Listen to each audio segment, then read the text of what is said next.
স্বাগতম ক্রিকেট দুনিয়ার অদ্ভুত সব কাণ্ডকারখানায়। আপনারা তো জানেনই বিপিএল থেকে প্লেয়ার চুরি হওয়া তো ডাল ভাত, কিন্তু এবার চোর ঢুকেছে সরাসরি পিসিবির ড্রয়িং রুমে। পাকিস্তান সুপার লিগ পিএসএল ছেড়ে হঠাৎ করে আইপিএল এর চেন্নাই সুপার কিংসে দৌড় দিলেন অজি পেসার স্পেন্সার জনসন। না ভাই, তিনি চোট পাননি বা আম্মু ডাকছে বলে বাড়ি যাননি, তিনি গেছেন আইপিএল খেলতে, তাও আবার লস খেয়ে। একেই বলে ঘর কি মুরগির ডাল বরাবর। চলুন একটু অঙ্ক করি। স্পেন্সার সাহেব পিএসএল এ পেতেন $2 লাখ উপরে, মানে রাজকীয় হলে বিরিয়ানি খেয়েও পকেটে অনেক টাকা থাকতো।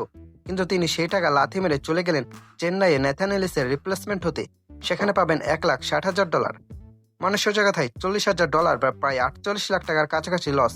ভাইরে ভাই, এই যুগে মানুষ $1 জন্য জান দিয়ে দেয়, আর আমাদের জনসন ভাই প্রায় 50 লাখ টাকা কোরবানি দিয়ে আইপিএল এ বেঞ্চ গরম করতে গেছেন। এটাকে কি বলবো, ক্রিকেট প্রেম নাকি পিসিবির ওপর চরম কোনো রাগ? আসলে দোষ স্পেন্সারের না, দোষ ওই হলুদ জার্সির মায়া।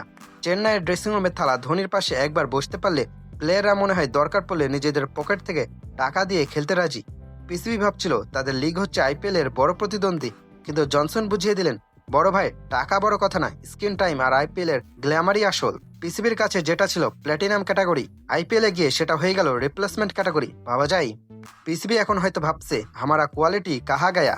আসলে কোয়ালিটি আছে, কিন্তু প্লেয়ারদের মনে পড়ে আছে ওপারে। বিপিএল এর মতো এখন পিএসএল থেকেও প্লেয়াররা পগার পার হচ্ছে। অবস্থা এমন হয়েছে যে টুর্নামেন্ট শুরুর আগে প্লেয়ারদের পাসপোর্টে মনে হয় আঠা লাগিয়ে দিয়ে রাখতে হবে। তো আপনারা কি বলেন, $40,000 লস দিয়ে চেন্নাই যাওয়া কি বুদ্ধিমানের কাজ, নাকি জনসন ভাই আবেগের চোটে নিজের বাস নিজেই কাটলেন?